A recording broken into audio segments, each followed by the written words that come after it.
и подберезовики, и белые цветы. Ну и да, слава богу, и мухомор. Просто после мухомора плод может показаться даже какой-нибудь другой. Если тот плод был отлично, какой-то плод был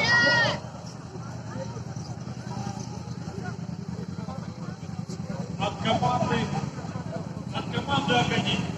Академический плод, назовем его так.